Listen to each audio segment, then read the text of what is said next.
Hello बच्चों, कैसे हो आप सभी।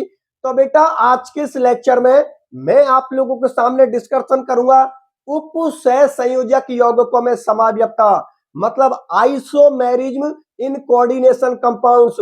और आज के इस लेक्चर में मैं आप लोगों के लिए इस टॉपिक को इतनी शानदार तरीका से क्लियर करवाऊंगा कि दोबारा कभी आप लोग समाव्ययता को नहीं भूलोगे। तो सभी बच्चे मेरे साथ वीडियो में लास्ट तक बने रहना। जैसे ही मेरा लेक्चर कंप्लीट होगा वैसे ही ये टॉपिक आप लोगों के बहुत अच्छी तरीका से समझ में आ जाएगा। वो एक डायलॉग आप लोगों ने सुना है ना कि जब तक तोड़ेंगे नहीं तब तक छोड़ेंगे नहीं। तो इस टॉपिक को हमें जगह जगह से तोड़ना है और जगह जगह से तोड़ने के लिए आप लोग मेरे साथ वीडियो में लास्ट तक बने रहना। ठीक है बच्चों, तो एक बार फिर से मैं आप लोगों के लिए बता देता हूं। आज के इस लेक्चर में बच्चों में डिस्कशन करने वाला हूं, वो मैं डिस्कशन करने वाला हूं उप सह संयोजक यौगिकों में समाव्ययता। मतलब जो उप सह संयोजक यौगिक होते हैं वो कौन कौन सी समाव्ययता को प्रदर्शित करते हैं और उनकी डेफिनेशन क्या होती है, इन सभी के बारे में हम लोग डिस्कशन करेंगे। तो देखो, सबसे पहले तो मैं आप लोगों के लिए समाव्ययता की डेफिनेशन बता देता हूं कि आखिरकार समाव्ययता की क्या डेफिनेशन होती है, क्या परिभाषा होती है। तो देखो बच्चों, समाव्ययता की जो डेफिनेशन होती है वो ये होती है कि दो या दो से अधिक रासायनिक यौगिक जिनके अणुसूत्र तो समान हो लेकिन उनकी संरचना सूत्र और उनकी त्रिविम व्यवस्था भिन्न हो तो उनको हम क्या बोलेंगे, समावयवा, मतलब समावयवी। और इस प्रक्रम को हम लोग क्या बोलते हैं, समाव्ययता बोलते हैं। एक बार फिर से मैं आप लोगों के लिए समझाने की दृष्टि से आप लोगों के लिए बताता हूं। देखो बच्चों, यहां पर बात उप सह संयोजक यौगिकों की हो रही है, मतलब दो या दो से अधिक रासायनिक यौगिक। रासायनिक यौगिक मतलब किन की बात की जा रही है, उप सह संयोजक यौगिकों की बात की जा रही है। और ये जब भी आप लोग किसी के अंदर समाव्ययता देखते हो ना तो कम से कम दो रासायनिक यौगिक होने चाहिए, एक के अंदर आप समाव्ययता नहीं देख सकते। भाई एक तो आप लोगों का है ही है, ठीक है ना, एक रासायनिक यौगिक है आप लोगों का और दूसरा उससे कंपैरिजन करने वाला होना चाहिए, तभी आप लोग समाव्ययता का पता लगा सकते हो। मतलब कम से कम दो रासायनिक यौगिक होने चाहिए, एक के अंदर आप लोग समाव्ययता नहीं देख सकते, ठीक है ना। बात यहाँ पर उपसहसंयोजक यौगिकों की हो रही है तो यहाँ पर दो रासायनिक यौगिक का मतलब हम दो उपसहसंयोजक यौगिकों की बात करेंगे, ठीक है ना। तो दो या दो से अधिक रासायनिक यौगिक, या ऐसे बोल सकते हो दो या दो से अधिक उपसहसंयोजक यौगिक, क्योंकि समाव्ययता किसके अंदर देखी जा रही है, उप सहसंयोजक यौगिकों के अंदर देखी जा रही है जिनका अणुसूत्र तो क्या हो, समान, मॉलिक्यूलर फॉर्मूला बिल्कुल सेम होना चाहिए लेकिन उनकी संरचना अलग होती है और उनकी त्रिविम व्यवस्था भी अलग होती है। त्रिविम व्यवस्था मतलब उनका जो 3D अरेंजमेंट होता है। भाई मेटल से जो लिगेंड जुड़े हुए हैं उनका अगर 3D अरेंजमेंट डिफरेंट है तो इस जो होंगे आप लोगों के यौगिक उनको हम क्या बोलेंगे, समावयवी बोलेंगे और इस प्रक्रम को हम समाव्ययता बोलते हैं। बात समझ में आ गई ना। एक बार फिर से देख लीजिए आप लोग, क्या दो या दो से अधिक रासायनिक यौगिक जिनके अणुसूत्र तो क्या हो, समान हो, ये अणुसूत्र तो क्या हो, समान, लेकिन उनकी संरचना, एक तो उनकी संरचना डिफरेंट होगी और एक उनकी त्रिविम व्यवस्था डिफरेंट होगी। त्रिविम व्यवस्था का मतलब मैंने आप लोगों के लिए बता दिया कि मेटल से जुड़े हुए जो लिगेंड है ना उनका 3D अरेंजमेंट डिफरेंट होना चाहिए। तो जो यौगिक होंगे ना उनको हम क्या बोलते हैं बच्चों, समावयवी बोलते हैं, ठीक है ना। इनको मतलब ये क्या हो, भिन्न हो तो इनको हम क्या बोलते हैं, समावयवी बोलते हैं, मतलब समावयवी कहते हैं। तथा इस प्रक्रम को, ये जो भी प्रोसेस हुआ है ना आप लोगों का, इसी को हम समाव्ययता बोलते हैं। तथा इस प्रक्रम को हम लोग क्या बोलते हैं, समाव्ययता कहते हैं। और ये जो आप लोगों के उप सह संयोजक यौगिक हैं ये दो प्रकार की समाव्ययता प्रदर्शित करते हैं। कितने प्रकार की समाव्ययता प्रदर्शित करते हैं, दो प्रकार की समाव्ययता प्रदर्शित करते हैं, जिनमें एक संरचना समाव्ययता को प्रदर्शित करते हैं और एक वो त्रिविम समाव्ययता को प्रदर्शित करते हैं। तो देखो बच्चों, ये उपसहसंयोजक यौगिक एक तो संरचना समाव्ययता को प्रदर्शित करते हैं और एक त्रिविम समाव्ययता को प्रदर्शित करते हैं। लेकिन ये जो आप लोगों की संरचना समाव्ययता है ना, ये संरचना समाव्ययता आप लोगों की 6 प्रकार की होती है। अब ये 6 प्रकार कौन कौन से हैं, अभी आप लोगों के सामने जब मैं समाव्ययता का वर्गीकरण करूंगा तो 6 प्रकारों को आप लोगों के सामने लिखूंगा, ठीक है। ये तो संरचना समाव्ययता कितने प्रकार की हो गई, 6 प्रकार की। और बच्चों ये जो त्रिविम समाव्ययता है ना, ये आप लोगों की दो प्रकार की होती है, एक तो ज्यामितीय समाव्यवस्था होती है और एक प्रकाशिक समाव्यवस्था होती है। ठीक है ना। तो मैं एक काम करता हूं, समाव्यवस्था का यहां पर वर्गीकरण कर देता हूं। समाव्यवस्था कितने प्रकार की होती है? दो प्रकार की होती है। एक तो संरचना समाव्यवस्था होती है और एक त्रिविम समाव्यवस्था होती है। संरचना समाव्यवस्था कितने प्रकार की होती है? 6 प्रकार की होती है और 6 प्रकारों को आप लोगों के सामने लिखूंगा और समझाऊंगा। और ये त्रिविम समाव्यवस्था कितने प्रकार की होती है? ये त्रिविम समाव्यवस्था बच्चों दो प्रकार की होती है, एक तो ज्यामितीय समाव्यवस्था होती है और एक प्रकाशिक समाव्यवस्था होती है। अभी आप लोगों के सामने बोर्ड पर लिख देता हूं मैं, तो इसको तो मिटा देता हूं। ये तो आप लोगों को समझ में आ ही गया, कोई डिफरेंट वाली बात नहीं है। आप लोगों को सिर्फ इतना याद रखना है कि दो या दो से अधिक राशि नहीं हो, कम से कम दो होने चाहिए। ज्यादा से ज्यादा ज्यादा हो सकते हैं, लेकिन कम से कम दो होना चाहिए। एक के अंदर समाव्यवस्था नहीं देख सकते। उनका अनुसूत्र तो क्या हो, समान हो, लेकिन उनकी संरचना अलग होनी चाहिए और उनका जो 3D अरेंजमेंट है, अर्थात ऐसा बोल दो त्रिविम व्यवस्था है, वो भी डिफरेंट होनी चाहिए, मतलब भिन्न होनी चाहिए। तो उनको हम समाव्य भी बोलेंगे और ये जो प्रक्रम हुआ है इसी को हम समाव्यवस्था कहते हैं। बात समझ में आ गई ना। अब देखो उसका वर्गीकरण देख लीजिए समाव्यवस्था का।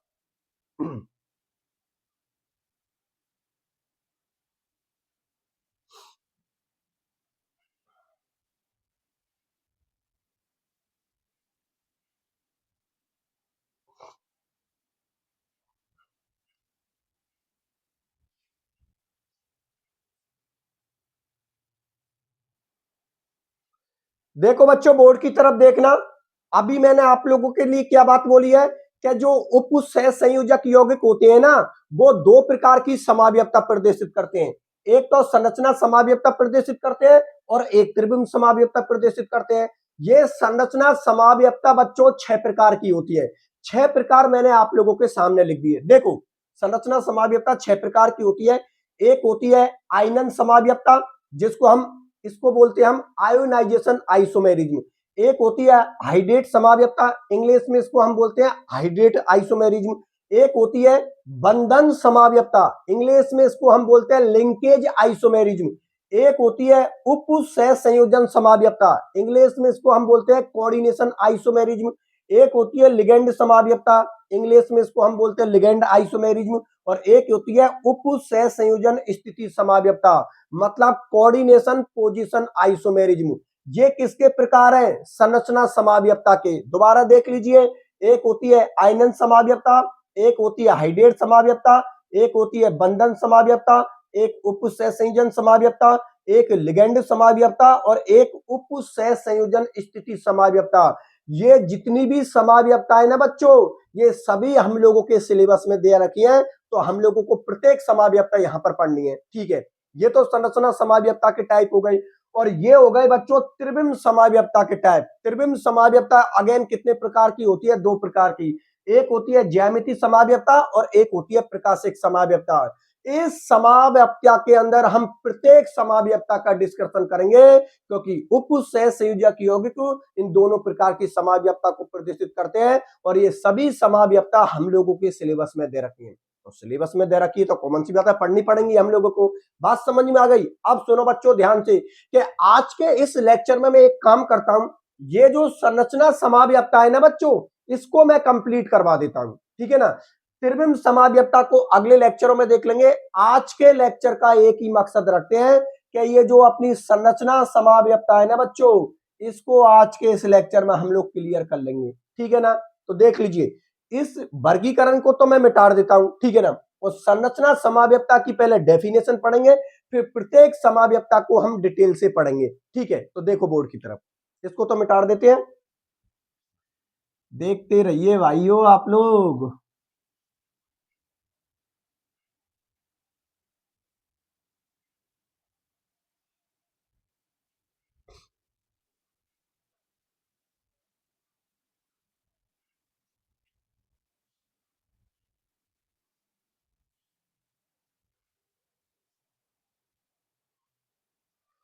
देखो बच्चों बोर्ड की तरफ, यहां पर मैंने पहली हेडिंग आप लोगों के सामने ले ली, संरचना समाव्यवस्था। और संरचना समाव्यवस्था की हम लोग डेफिनेशन को देखते हैं।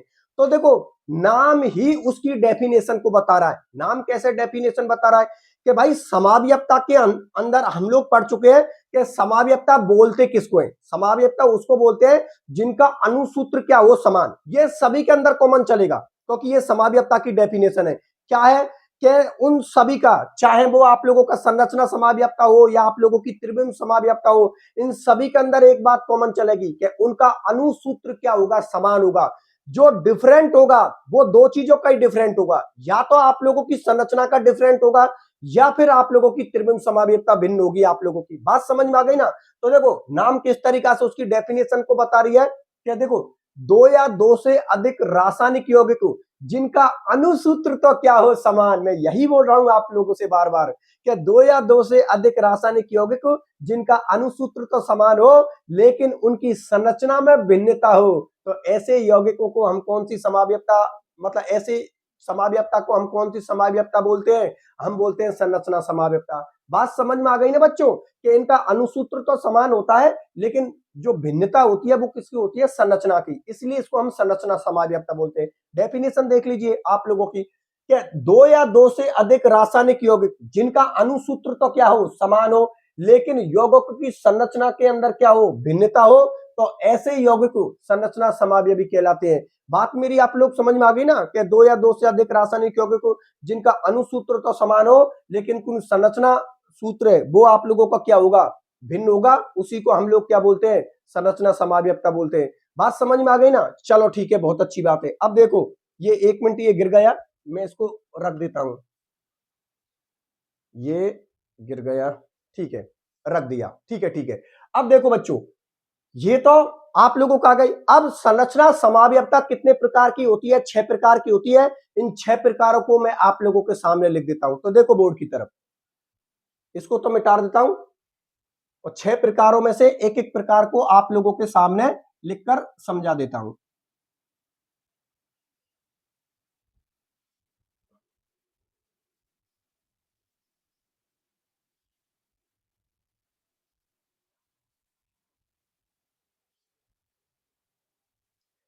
देखो बच्चों बोर्ड की तरफ, अभी मैंने आप लोगों से क्या बात बोली है कि जो आप लोगों की संरचना समाव्यपता होती है वो कितने प्रकार की होती है, 6 प्रकार की होती है।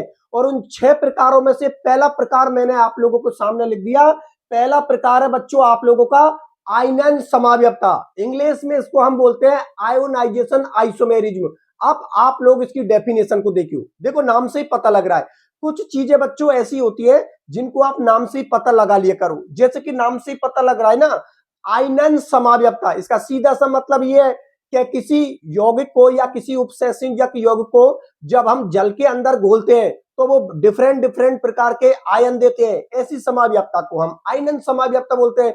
बाकी की सभी के अंदर एक चीज कॉमन है, मैंने आप लोगों के लिए पहले ही बता दी। एक चीज पूरी समाव्यपता के अंदर कॉमन रहेगी, बिल्कुल समान रहेगी, और वो है बच्चों इनका अनुसूत्र क्या होगा, समान होगा। सिर्फ डिफरेंट किनका आएगा, और चीजों का डिफरेंट आएगा, बाकी का सभी के अंदर अनुसूत्र तो समान रहेगा। तो आयनन समाव्यपता क्या बोलती है कि वे उप सहसंयोजक यौगिक जिनके अनुसूत्र तो समान हो परंतु जलीय विलयन में भिन्न भिन्न आयन देते हो उनको हम क्या बोलेंगे, आयनन समावयवी। बात आप लोग समझ में आ गई ना कि वे उप सहसंयोजक यौगिक जिनका अनुसूत्र तो समान हो लेकिन जब इनको हम जल के अंदर घोलते हैं तो वो भिन्न भिन्न प्रकार के आयन देते हैं, तो इस प्रकार की समाव्यपता को हम आयनन समाव्यपता कहते हैं। अब इसको समझते हैं एग्जाम्पल के आधार पर। एग्जाम्पल ये ध्यान से समझना, ये बच्चों ये तो हो गई आप लोगों की पूरी डेफिनेशन। अब आप लोग इसके एग्जाम्पल को देखो। एग्जाम्पल क्या है आप लोगों के, यहाँ पर एक कॉम्प्लेक्स दे रखा है CONH3 का होल 5 BrSO4। इसके ये कोई उपसंयोजक यौगिक है तो इसके कितने आयनन समावयवी बनेंगे, इसके बच्चों 2 आयनन समावयवी बनेंगे। ये आप लोगों के सामने मैंने एक उपसंयोजक यौगिक लिख दिया और इस उपसंयोजक यौगिक के 2 आयनन समावयवी होंगे। अब वो आयनन समावयवी कौन होंगे, देखिए आप लोग यहां पर आप लोगों ने देखो जो अनुसूत्र इसका है वही अनुसूत्र इसका है और वही अनुसूत्र इसका है, तीनों का जो अनुसूत्र है ना वो बिल्कुल सेम है। देखो यहां पर भी CO है, यहां पर भी NH3 5 है, यहां पर भी Br 1 और यहां पर भी SO4 1 है। इसमें भी देख लो, देखो CO है वो ही आप लोगों का, वो ही NH3 आप लोगों के कितने 5 है, फिर वो ये आप लोगों का SO4 है और ये Br है आप लोगों का। मतलब सिर्फ संरचना के अंदर डिफरेंट आ रहा है, बाकी का अनुसूत्र बिल्कुल समान है। तो ये देखिए ये आप लोगों का कोई ये आप लोगों का कौन उपसंयोजक यौगिक है, और इसको मैंने जल के अंदर डाल दिया। तो जल के अंदर डालने पर ये आयन देता है, और आयन कौन सा देगा, आयन ये देगा CONH3 को होल 5 Br प्लस के 2 इस कॉम्प्लेक्स पर चार्ज होगा। और आप लोग अच्छी तरीका से जानते हो कि SO4 पर तो -2 चार्ज होता है, तो SO4 -2 चार्ज, मतलब इस संकुल को जब हमने जल में घोला तो इसने इस प्रकार का ये आयन दिया, ठीक है ना। इस उपसंयोजक यौगिक को जल में घोलने पर उसने ये आयन दिए, एक आयन उसने ये दिया है, एक आयन उसने ये दिया है। अब सुनो, अब क्या बोल रहा है कि ये जो आप लोगों का समावयवी है ना, कौन सा, ये वाला जो आप लोगों का समावयवी है ना, अगर इसकी रिएक्शन हम BaCl2 के साथ कर दें तो सफेद रंग का हम लोगों को BaSO4 का अवक्षेप अर्थात PPT मिलता है प्रैक्टिकल के अंदर। एक बार फिर से देख लो बच्चों, ये आप लोगों का कोई उपसंयोजक यौगिक है, इसको मैंने जल के अंदर डाला, जल के अंदर डालते ही ये दो आयनों के अंदर क्या हो गया, टूट गया, जिनमें एक आप लोगों का ये आयन बनेगा, एक आप लोगों का ये आयन बनेगा। और यदि मैं इस उपसंयोजक यौगिक की या इस समावयवी की रिएक्शन यदि मैं BaCl2 के साथ करवा दूं तो यहां पर क्या होगा, सफेद रंग का BaSO4 का अवक्षेप प्राप्त होता है। अवक्षेप जिसको प्रेसिपिटेट बोलते हैं, शॉर्टकट में इसको PPT बोलते हैं। प्रैक्टिकल के अंदर हम लोग इन सारी चीजों को करते हैं। बात समझ में आ गई, चलो ठीक है। लेकिन अभी एक समावयवी और है, क्योंकि ये संकुल कितने प्रकार के समावयवी शो कर रहा है, दो प्रकार के कर रहा है। एक समावयवी आप लोगों का ये, देखो बच्चों, जो ये फॉर्मूला वो ये फॉर्मूला, सिर्फ डिफरेंट केवल संरचना का आ रहा है, बाकी का मॉलिक्यूलर फॉर्मूला बिल्कुल समान है। मॉलिक्यूलर फॉर्मूला का मतलब कि माना कि मेरे पास में एक यौगिक ये रहा, एक यौगिक ये रहा, तो जो चीज इसके अंदर प्रेजेंट है वही चीज इसके अंदर प्रेजेंट होगी।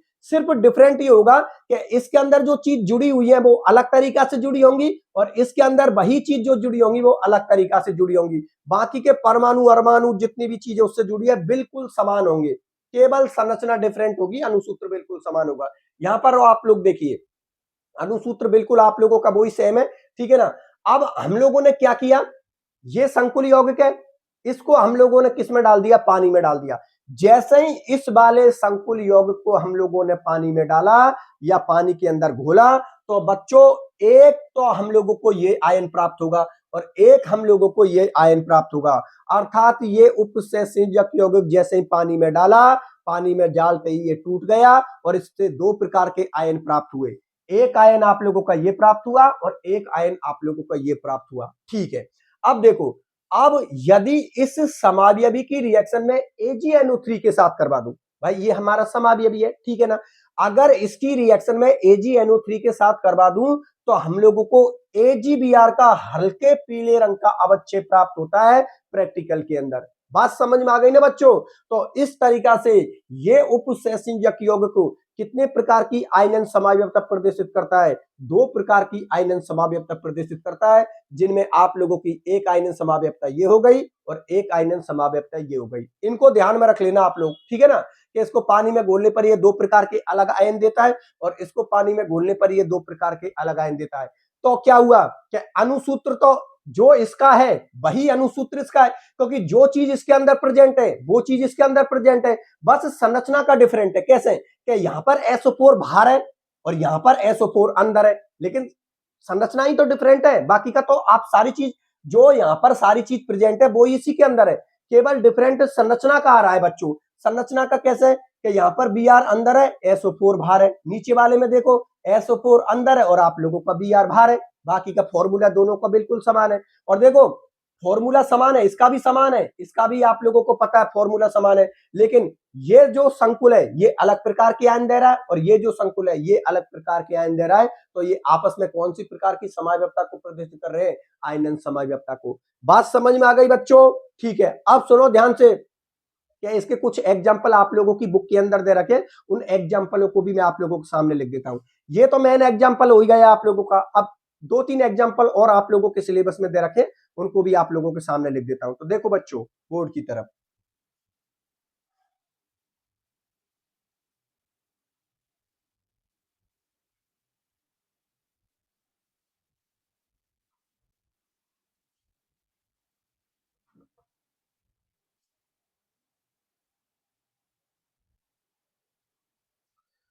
तो देखो बच्चों बोर्ड की तरफ देखना है। यहां पर आप लोग यहां पर मैंने आप लोगों के सामने इसके कुछ उदाहरण और लिख दिए जो हम लोगों के सिलेबस के अंदर दे रखे। तो यहां पर देखिए, यहां पर जो आप लोगों का अगला एग्जाम्पल है वो ये है, पीटी NH3 का होल 4 Cl2Br2 एवं पीटी NH3 का होल 4 Br2 Cl2। अब देखो, इस वाले आप लोग उपसहसंयोजक यौगिक को देखो और इस वाले आप लोग उपसहसंयोजक यौगिक को देखो। इसका अनुसूत्र और इसका अनुसूत्र, दोनों का अनुसूत्र समान है। केवल जो भिन्नता आ रही है, जो डिफरेंट आ रहा है, वो किसकी वजह से आ रहा है कि यहां पर जो आप लोगों के Br2 है वो Br2 बाहर की तरफ है और Cl2 अंदर की तरफ है। इस वाले के अंदर देखो, इस वाले के अंदर ये जो Br2 बाहर की तरफ था, इसमें क्या है, अंदर की तरफ, और ये जो Cl2 अंदर की तरफ था, इसके अंदर क्या है, वो बाहर की तरफ। बात समझ में आ गई ना? मतलब इसका अनुसूत्र, इस उपसहसंयोजक यौगिक का अनुसूत्र और इस उपसहसंयोजक यौगिक का अनुसूत्र बिल्कुल समान है। केवल डिफरेंट आ रहा है वो उसकी संरचना का आ रहा है। जब आप लोग इस उपसहसंयोजक यौगिक को पानी के अंदर डालोगे तो ये अलग प्रकार का संकुल बनाएगा, और इसको पानी के अंदर डालोगे तो ये अलग प्रकार का संकुल बनाएगा। बात समझ में आ गई ना? तो ये दोनों ही संकुल आपस में कौन से प्रकार की समावयवता को प्रदर्शित कर रहे हैं?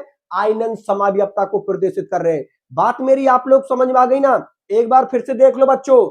देखो, इस उपसहसंयोजक यौगिक को और इस उपसहसंयोजक यौगिक का अनुसूत्र क्या है, आप लोगों का समान है, लेकिन इसको जब आप लोग पानी के अंदर डालोगे तो ये अलग प्रकार के आयन देगा, और इसको जब आप लोग पानी के अंदर डालोगे तो ये अलग प्रकार के आयन देगा।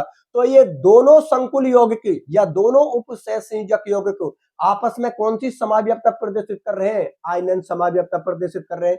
इस वाले को आप लोग देख लिए, इसका अनुसूत्र और इसका अनुसूत्र बिल्कुल समान है, लेकिन जब पानी के अंदर आप लोग इस उपसहसंयोजक यौगिक को डालोगे तो ये अलग प्रकार के आयन देगा, और इसको पानी के अंदर डालोगे तो ये अलग प्रकार का आयन देगा। तो ये दोनों संकुल आपस में कौन सी समावयवता प्रदर्शित कर रहे हैं? आयनन समावयवता। तीसरे वाले एग्जाम्पल को देखो, इसका अनुसूत्र, इस उपसहसंयोजक या संकुल यौगिक का अनुसूत्र और इस उपसहसंयोजक यौगिक या संकुल यौगिक का अनुसूत्र बिल्कुल समान है, लेकिन जब आप लोग इस संकुल यौगिक को पानी के अंदर डालोगे तो ये अलग प्रकार के आयन देगा, और इसको पानी के अंदर डालोगे तो ये अलग प्रकार का आयन देगा। तो ये दोनों ही संकुल आपस में कौन सी समावयवता को प्रदर्शित कर रहे हैं? आयनन समावयवता को। बात समझ में आ गई बच्चों? चलो ठीक है। और इस तरीका से हमारी ये आयनन समावयवता कंप्लीट होती है। अब हम दूसरी हेडिंग को लेते हैं जिसका नाम है हाइड्रेट समावयवता, हाइड्रेट आइसोमेरिज्म। तो देख लीजिए, उसको भी कंप्लीट करवा देता हूं।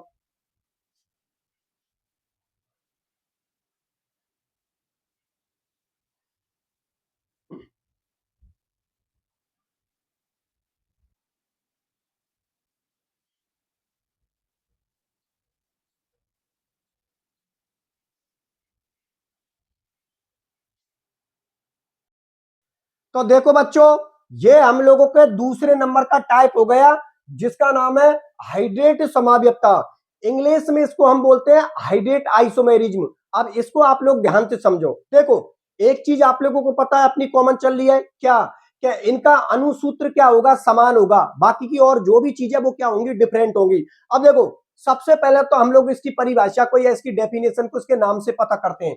नाम से पता चल रहा है, मतलब हाइड्रेट समावयवता। अब हाइड्रेट वर्ड सुनते ही मन में तुरंत जल की बात आ गई। भाई किसकी बात आ जाती है? वाटर की बात आ जाती है।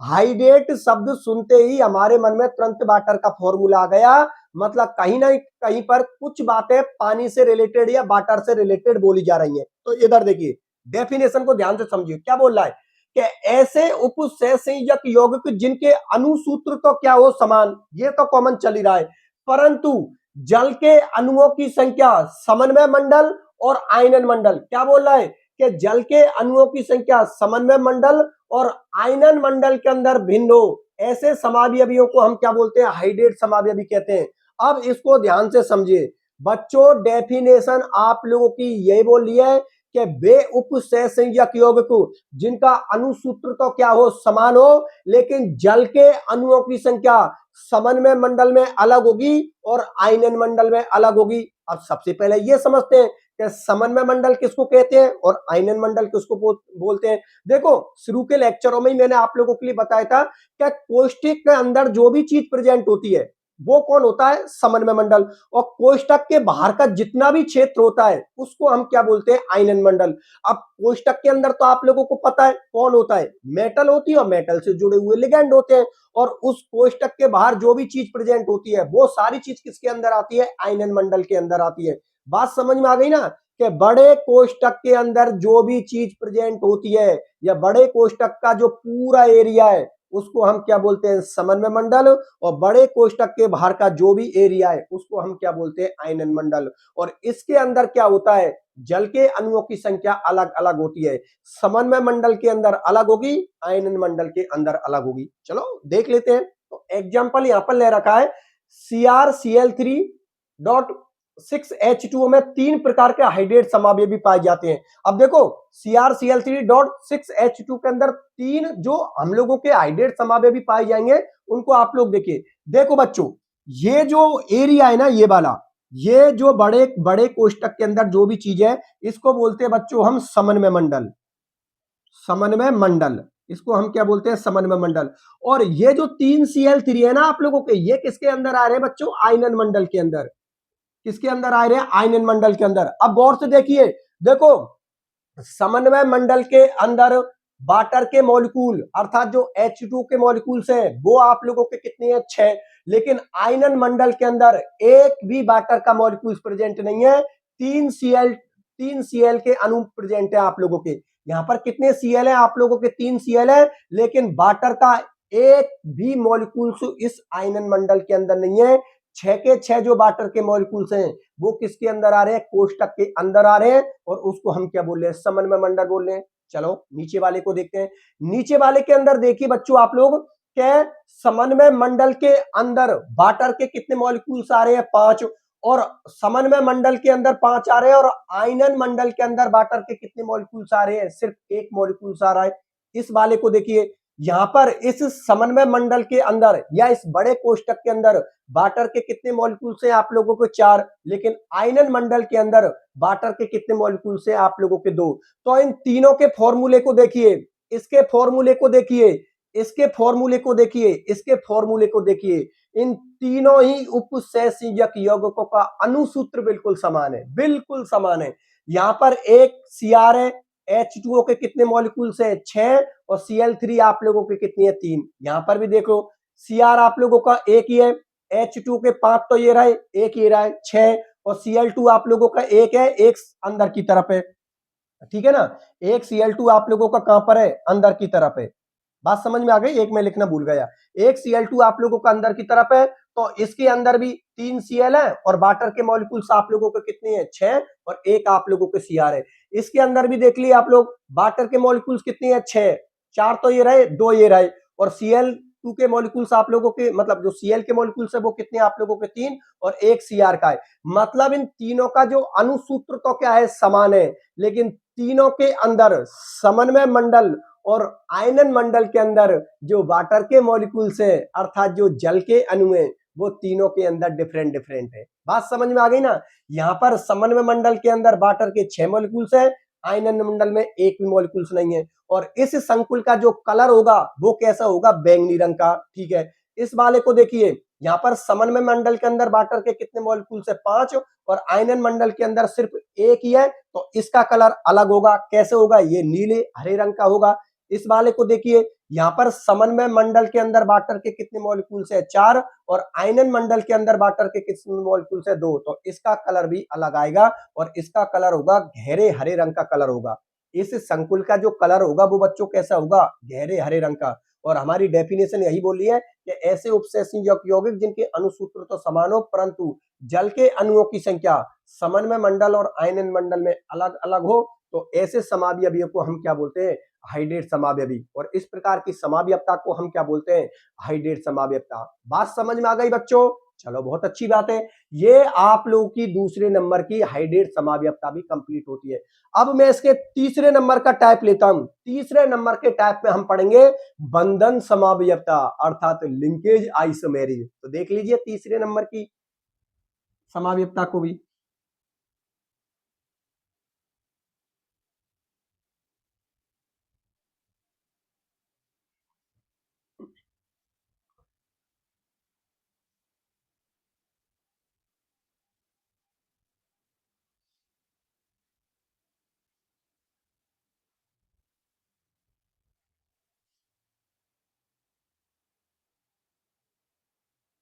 तो देखो बच्चों बोर्ड की तरफ, ये तीसरे नंबर की जो आप लोगों की समाव्यपता है संरचना समाव्यपता के अंदर, वो है आप लोगों की बंधन समाव्यपता।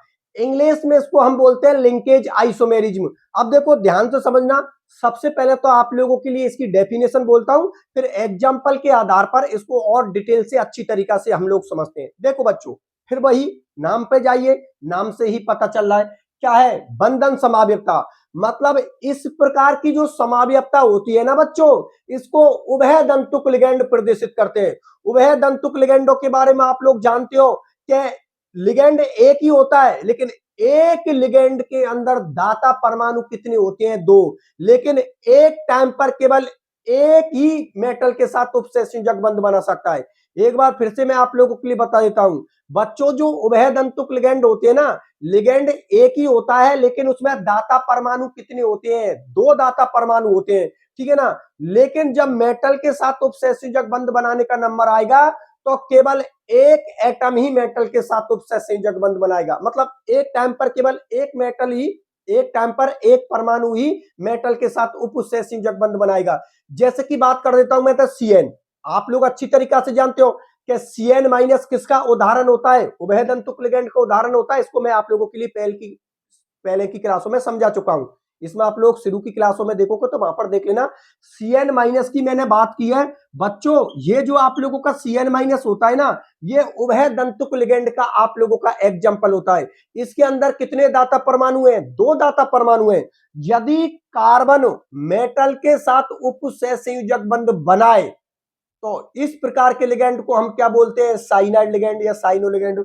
और यदि ये नाइट्रोजन मेटल के साथ उपसंयोजक बंध बनाए तो इसको हम बोलते हैं आइसोसाइनो लिगेंड। बात समझ में आ गई ना? मतलब इस सीएन माइनस लिगेंड में दाता परमाणु दो है, एक कार्बन भी दाता परमाणु है, नाइट्रोजन भी दाता परमाणु है। यदि कार्बन मेटल को अपने इलेक्ट्रॉन देकर मेटल के साथ उपसंयोजक बंध बनाए तो उस प्रकार के लिगेंड को हम साइनो लिगेंड बोलते हैं। और यदि नाइट्रोजन मेटल को इलेक्ट्रॉन देकर मेटल के साथ उपसंयोजक बंध बनाए तो उस प्रकार के लिगेंडों को हम आइसोसाइनो लिगेंड बोलते हैं। बात समझ में आ गई ना? बस इसी बारे में मुझे आप लोगों के सामने डिस्कशन करना था।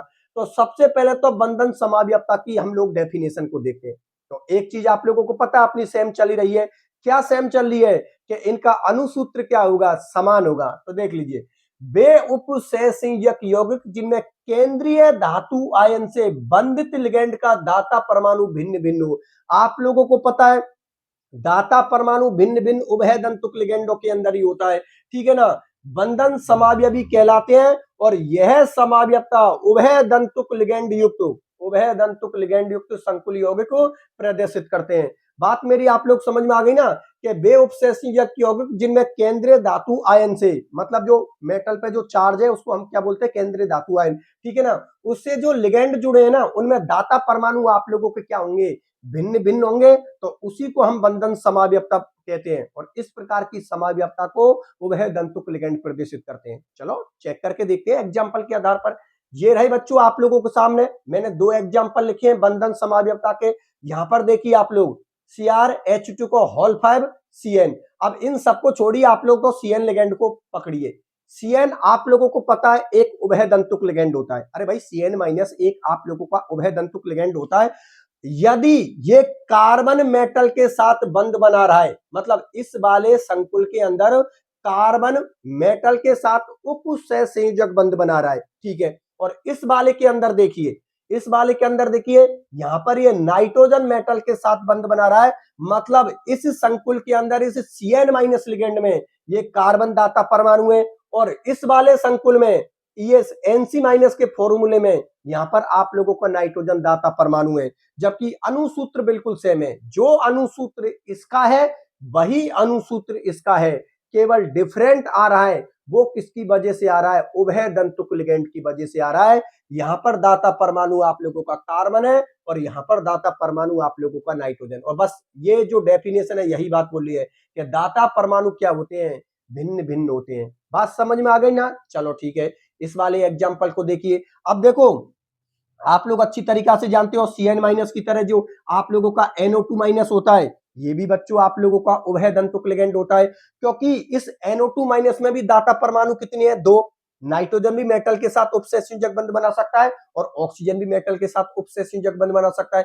यदि नाइट्रोजन परमाणु, ये नाइट्रोजन परमाणु मेटल के साथ उपसहसंयोजक बंध बनाए तो आप लोगों को पता है उस कंडीशन में इस लिगेंड को हम क्या बोलते हैं, नाइट्रो लिगेंड, ठीक है ना। लेकिन यदि ये ऑक्सीजन मेटल के साथ उपसहसंयोजक बंध बनाए, ये ONO माइनस, तो उस कंडीशन में आप लोग इस लिगेंड को क्या बोलोगे बच्चों, नाइट्राइटो लिगेंड। ये कौन हुआ, नाइट्रो लिगेंड, और ये कौन सा हुआ, नाइट्राइटो लिगेंड। नाइट्रो लिगेंड के अंदर दाता परमाणु नाइट्रोजन होता है और नाइट्राइटो लिगेंड के अंदर दाता परमाणु ऑक्सीजन होता है। बात समझ में आ गई ना। तो बस यही कहानी है इसके अंदर। इस वाले एग्जाम्पल को देखिए और इस वाले एग्जाम्पल को देखिए, इन दोनों का अनुसूत्र तो समान है, केवल दाता परमाणु जो आप लोगों का है उपसहसंयोजक यौगिकों के अंदर या उपसहसंयोजक लिगेंडों के अंदर जो दाता परमाणु है वो डिफरेंट है। यहां पर दाता परमाणु आप लोगों का कौन है, नाइट्रोजन, और यहां पर दाता परमाणु आप लोगों का कौन है, ऑक्सीजन। इसलिए ये दोनों आपस में, ये जो दोनों उपसहसंयोजक यौगिक है आपस में कौन सी प्रकार की समाव्यता को प्रदर्शित कर रहे हैं, बंधन समाव्यता को प्रदर्शित कर रहे हैं। इस वाले को देखिए, यहां पर ये उपसहसंयोजक यौगिक और ये उपसहसंयोजक यौगिक आपस में कौन सी प्रकार की समाव्यता को प्रदर्शित कर रहे हैं, बंधन समाव्यता को। बात समझ में आ गई ना बच्चों, चलो ठीक है। और इसी के साथ आप लोगों की ये बंधन समाव्यता अर्थात लिंकेज आइसोमेरिज्म भी आप लोगों की कंप्लीट होती है। अब मैं आप लोगों के सामने चौथे नंबर की हेडिंग ले लेता हूं जिसका नाम है उपसहसंयोजन समाव्यता, मतलब कोऑर्डिनेशन आइसोमेरिज्म, ठीक है ना। जो चौथे नंबर का अपना टाइप होगा किसका, संरचना समाव्यता का। तो देख लो बच्चों, उसको भी कंप्लीट करवा देता हूं मैं।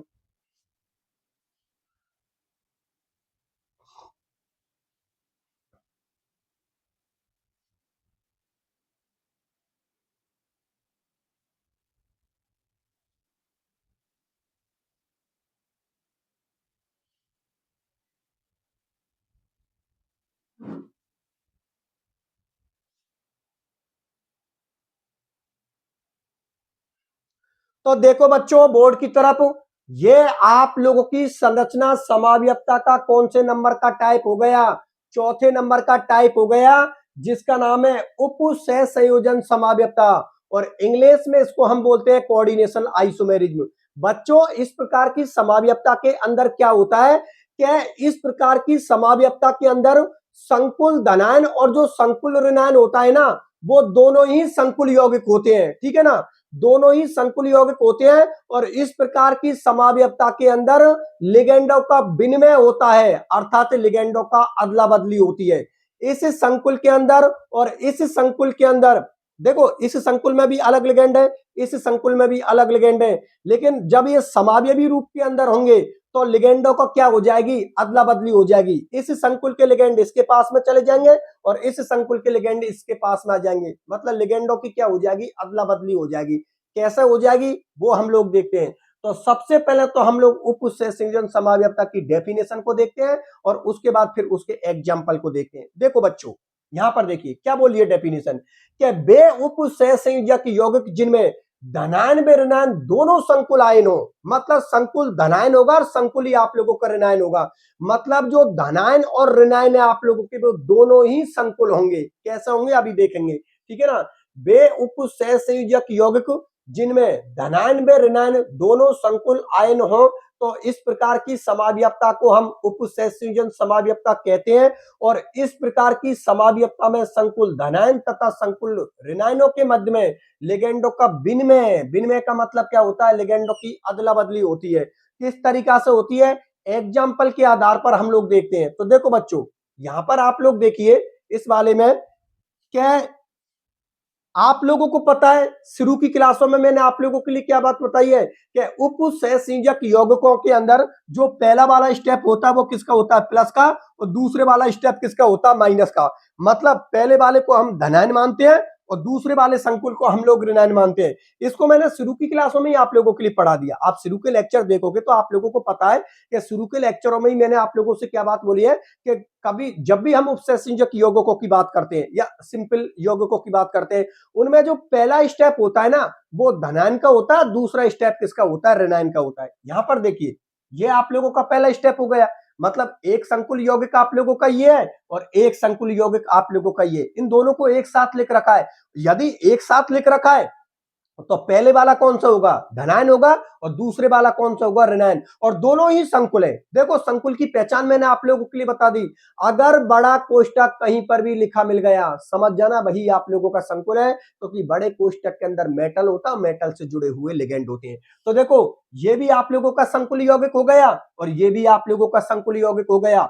इस संकुल पर कौन सा चार्ज है, प्लस, तो ये संकुल धनायन हो गया। इस संकुल पर कौन सा चार्ज है, माइनस, तो ये संकुल ऋणायन हो गया। ठीक है ना, डेफिनेशन यही बोली है कि वे उपसंयोजक यौगिक जिनमें धनायन व ऋणायन दोनों संकुलायन हो, ये धनायन है और ये ऋणायन है और दोनों ही क्या है, संकुल। तो ये दोनों आपस में इसके साथ कौन सी समाव्यपता को प्रदर्शित कर रहे हैं, उप सहसंयोजन समाव्यपता को, अर्थात कोऑर्डिनेशन आइसोमेरिज को। बात समझ में आ गई ना। और इस प्रकार की समाव्यपता में लिगेंडों की क्या होती है, अदला बदली होती है, अर्थात विनिमय होता है। इंग्लिश में बोले तो उसको एक्सचेंज बोलते हैं। एक्सचेंज मतलब अदला बदली। कैसे, इधर देखिए, यहां पर देखिए आप लोग बच्चों, क्या यहां पर इस CO के साथ कौन सा लिगेंड जुड़ा हुआ है, NH3, और यहां पर Cr के साथ कौन सा लिगेंड जुड़ा है, आप लोगों का Cl। लेकिन यहां पर देखिए लिगेंड की अदला बदली होगी। यहां पर ये जो आप लोगों का Cr है ना, ये Cr तो किससे जुड़ जाएगा, आप लोगों का NH3 लिगेंड से। तो देखो ये Cr तो आप लोगों का किससे जुड़ गया, इस NH3 लिगेंड से, और ये जो CO लिगेंड है आप लोगों का, ये किसके साथ जुड़ गया, आप लोगों के Cl के साथ। तो यहां पर लिगेंडों की क्या हो गई, अदला बदली हो गई। अर्थात यहां पर ये लिगेंड किस मेटल के साथ जुड़े हुए थे, कोबाल्ट मेटल के साथ। यहां पर ये लिगेंड किस मेटल के साथ जुड़े हुए थे, क्रोमियम मेटल के साथ। लेकिन अब यहां पर लिगेंडों की क्या हो जाएगी, अदला बदली हो जाएगी। कैसे अदला बदली होगी, यहां पर आप लोग ये जो NH3 लिगेंड थे वो किसके साथ जुड़े हुए थे, CO के साथ। यहां पर ये NH3 लिगेंड किसके साथ जुड़े हुए हैं, Cr के साथ। यहां पर ये Cr जो आप लोगों के ये जो आप लोगों का Cl माइनस जो लिगेंड है ना, यहां पर किसके साथ जुड़ा हुआ है, क्रोमियम के साथ। लेकिन अदला बदली होने के बाद यहां पर यही आप लोगों का Cl लिगेंड कौन सी मेटल के साथ जुड़ा हुआ है, कोबाल्ट मेटल के साथ। बात मेरी आप लोग समझ में आ गई ना। तो यहां पर क्या होता है, लिगेंडों की क्या होती है, अदला बदली होती है या विनिमय होता है। इंग्लिश में बोले तो इसको एक्सचेंज भी बोल सकते हैं।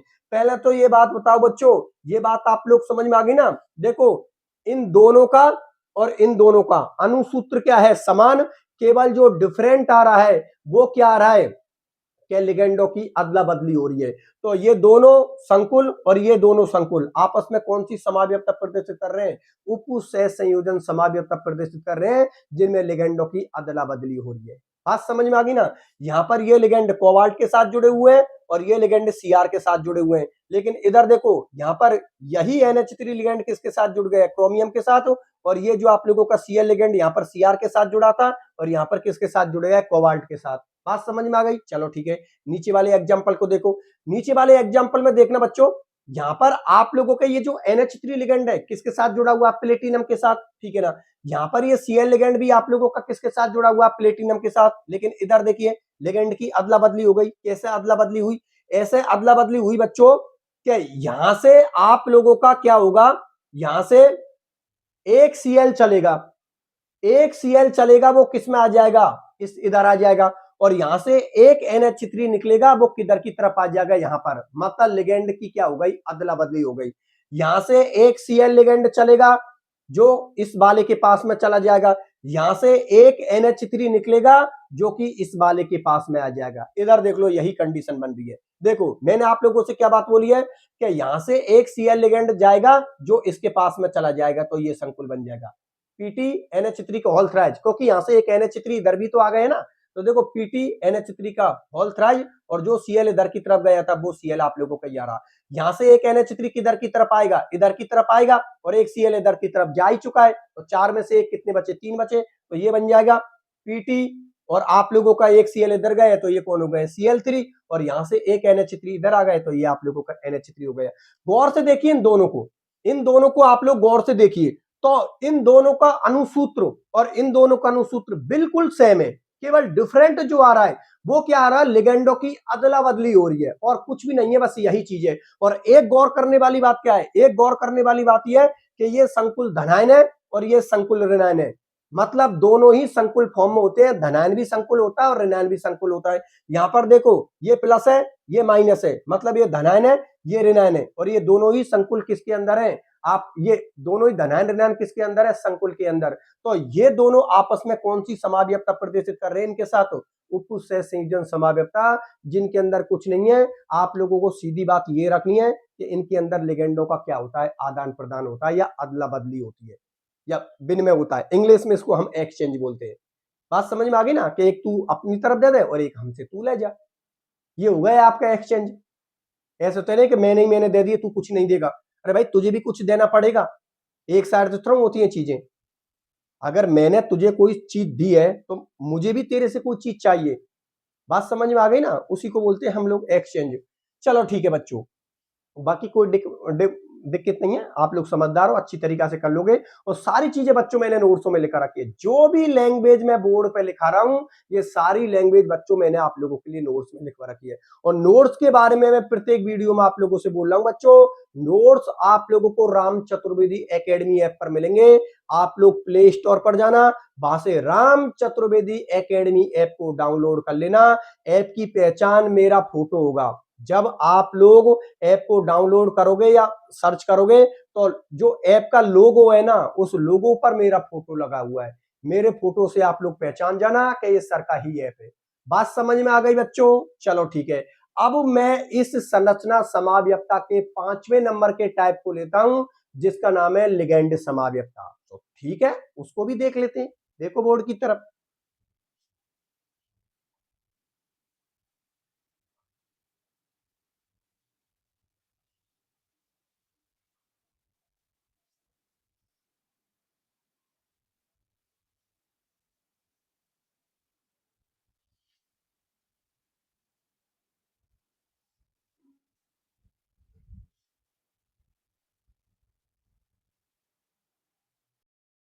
तो देखो बच्चों बोर्ड की तरफ, ये आप लोगों की संरचना समाव्यवस्था का 5वें नंबर का टाइप है, जिसका नाम है लिगेंड समाव्यवस्था। देखो बच्चों, इसके तो नाम से ही पता लग रहा है कि इस प्रकार की समाव्यवस्था के अंदर लिगेंड स्वयं समाव्यवस्था प्रदर्शित करता है। तो इस प्रकार की समाव्यवस्था को हम लिगेंड समाव्यवस्था कहते हैं। बोर्ड की तरफ देखिए और इसकी डेफिनेशन को सिस्टमेटिक तरीका से देखिए। नाम से ही पता लग रहा है कि लिगेंड स्वयं समाव्यवस्था प्रदर्शित करेगा।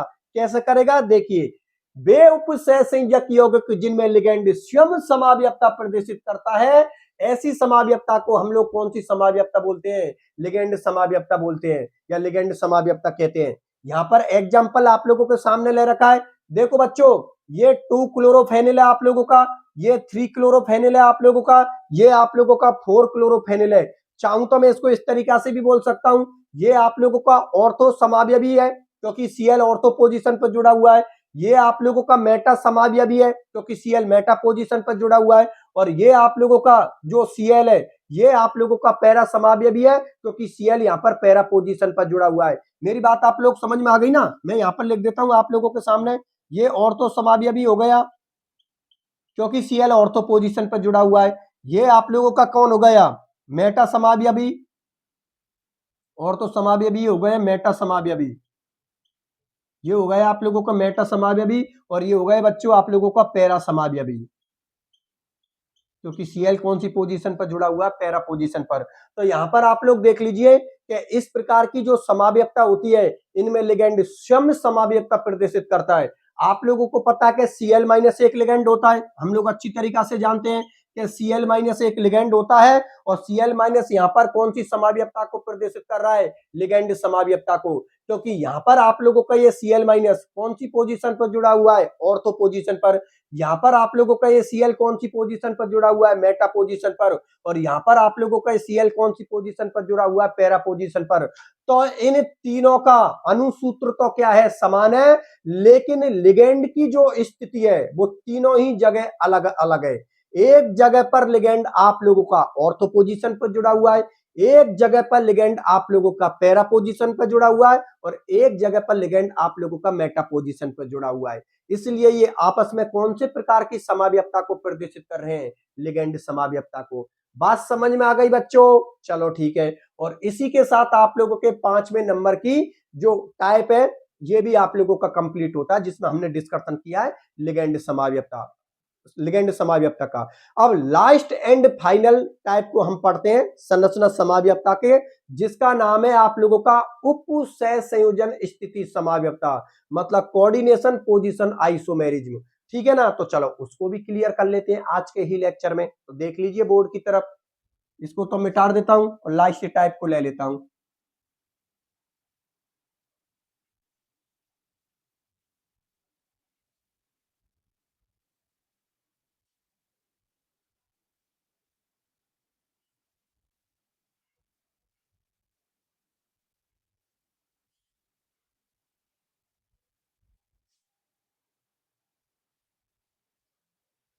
तो देखो बच्चों, बोर्ड की तरफ देखना, ये आप लोगों के संरचना समाव्यपता का छठे नंबर का टाइप हो गया और ये लास्ट एंड फाइनल टाइप हो गया हम लोगों का, जिसका नाम है उप सह संयोजन स्थिति समाव्यपता। इंग्लिश में बच्चों इसको हम बोलते हैं कोऑर्डिनेशन पोजीशन आइसोमेरिज्म। चलो ठीक है, इसको समझते हैं। तो सबसे पहले तो मैं आप लोगों के लिए इस समाव्यपता की मेन बात को बता देता हूं कि मेन बात इसकी क्या है। मेन बात बच्चों इस समाव्यपता की ये है कि इस प्रकार की समाव्यपता को सेतु लिगेंड युक्त संकुल यौगिक प्रदर्शित करते हैं। मतलब जो लिगेंड सेतु पोजीशन पर अर्थात ब्रिज पोजीशन पर जुड़े होते हैं, उनके अंदर इस प्रकार की समाव्यपता देखने को मिलती है। कौन से प्रकार की? उप सह संयोजन स्थिति समाव्यपता। और इसके अंदर कुछ नहीं होता कि जो आप लोगों की मेटल होती है, मेटल से जुड़े हुए लिगेंडों की जो बॉन्डिंग होती है अर्थात उनका जो बंधन होता है, उनमें डिफरेंट देखने को मिलता है, उनमें अंतर देखने को मिलता है। क्या देखने को मिलता है? पहले डेफिनेशन को देखते हैं, डेफिनेशन को देखने के बाद फिर इसके एग्जाम्पल को देखेंगे। अभी यहीं पर बहुत बढ़िया तरीका से हम लोगों का ये भी टाइप कंप्लीट हो जाएगा। ध्यान से समझिए बच्चों, एक बार फिर से देखते हैं।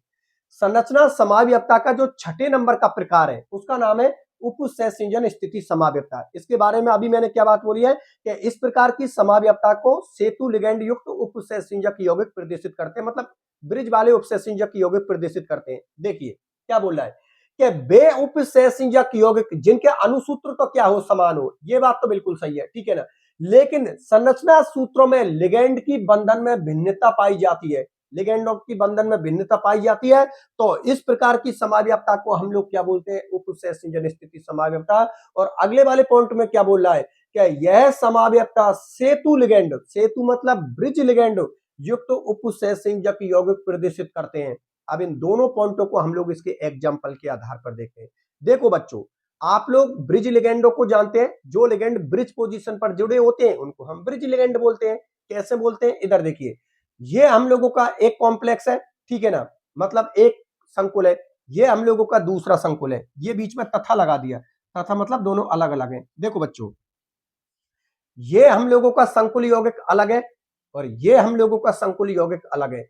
यहां पर आप लोग गौर से देखिए, ये आप लोगों को पता है सीओ मेटल है, ये भी आप लोगों को पता है सीओ मेटल, और इसकी ब्रिज पोजीशन पर एक तो NH2 लिगेंड जुड़ा हुआ है और एक आप लोगों का O2 लिगेंड जुड़ा हुआ है। लेकिन गौर करने वाली बात यह है कि यहाँ पर लिगेंड की जो बंधन है ना, सामने वाला क्या बोल रहा है कि लिगेंड की बंधन में क्या पाई जाती है? भिन्नता पाई जाती है। कैसे पाई जाती है उस चीज को देखिए। मतलब इस पॉइंट का मतलब क्या है, इस लाइन का मतलब क्या है, इस एग्जांपल में देखिए।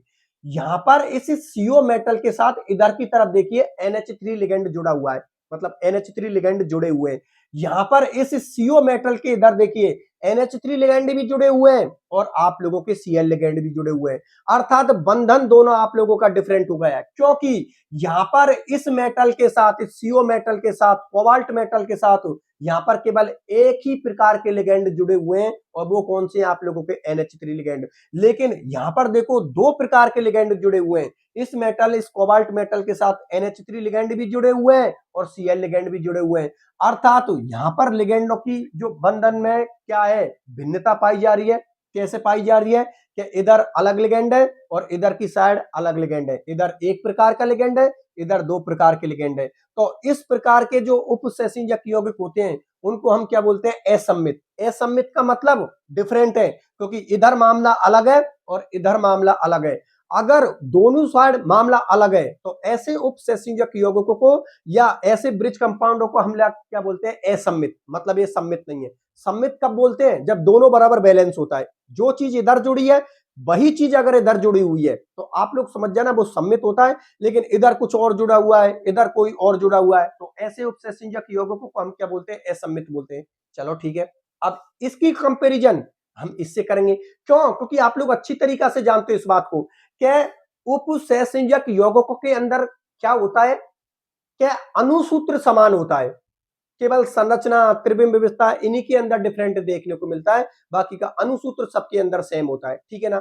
और कम से कम दो होने चाहिए, एक के अंदर आप लोग समावयवता नहीं देख सकते। तो इसके लिए कंपैरिजन के लिए हम लोग इसको देखेंगे, इसको इसके आधार पर देखिए। देखो बच्चों, यहां पर ये सीओ मेटल है आप लोगों की, यहां पर भी आप लोगों की सीओ मेटल है। ये देखो ब्रिज पोजीशन पर वही आप लोगों का NH2 जुड़ा है और यहां पर वही ब्रिज पोजीशन पर आप लोगों का O2 जुड़ा हुआ है। तो फिर डिफरेंट किस चीज का आ रहा है? डिफरेंट इधर ऐसे आ रहा है। देखो यहां पर इस सीओ मेटल के साथ दो प्रकार के लिगेंड जुड़े हुए हैं, NH3 लिगेंड भी जुड़ा हुआ है और Cl लिगेंड भी जुड़ा हुआ है। इधर देख लिए इस सीओ मेटल के साथ इधर भी दो प्रकार के लिगेंड जुड़े हुए हैं, इधर भी आप लोगों का NH3 लिगेंड जुड़ा और इधर भी आप लोगों का Cl लिगेंड जुड़ा हुआ है। मतलब क्या हुआ, क्या जो बात इस कोबाल्ट के साथ इधर की तरफ हो रही है वही बात इस कोबाल्ट के साथ इधर की तरफ हो रही है। इस कोबाल्ट के साथ दो प्रकार के लिगेंड जुड़े हुए, मतलब दो प्रकार के लिगेंडों के साथ बंधन कर रहा है वो, और इस कोबाल्ट भी दो प्रकार के लिगेंडों के साथ बंधन कर रहा है, अर्थात इस कोबाल्ट से भी दो प्रकार के लिगेंड जुड़े हुए हैं। तो दोनों बराबर हो गए भाई, इधर जो प्रकार के लिगेंड जुड़े हुए हैं वही प्रकार के लिगेंड इधर जुड़े हुए हैं। तो ऐसे उपसंयोजक यौगिकों को हम क्या बोलते हैं? सममित बोलते हैं।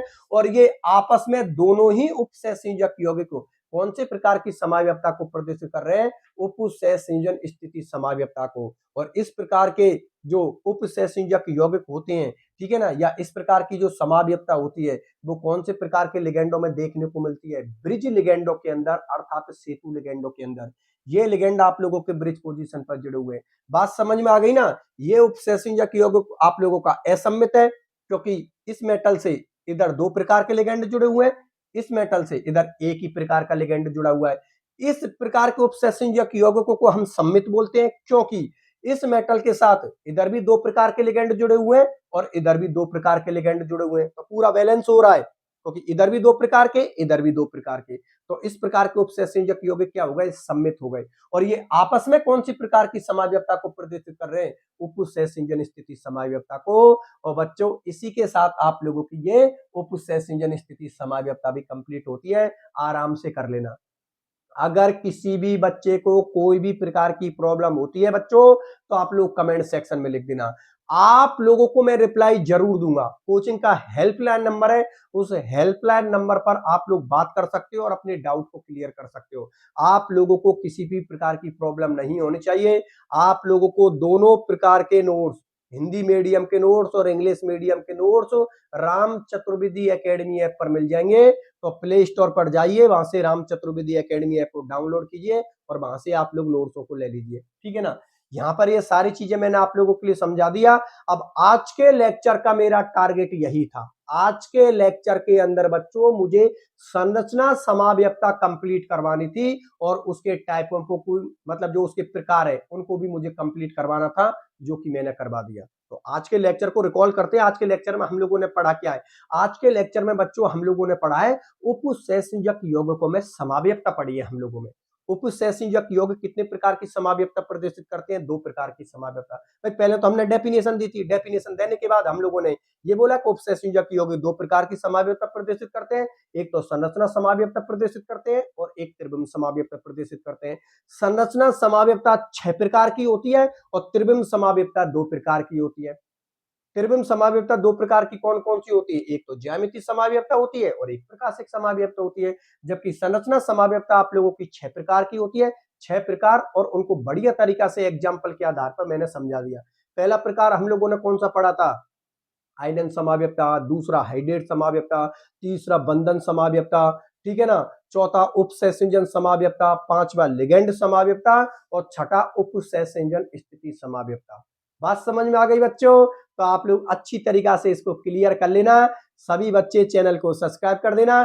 ठीक है बच्चों, फिर आज के लेक्चर को मैं यहीं तक रखता हूं। मिलता हूं फिर अगले लेक्चर में, तब तक के लिए बाय बाय।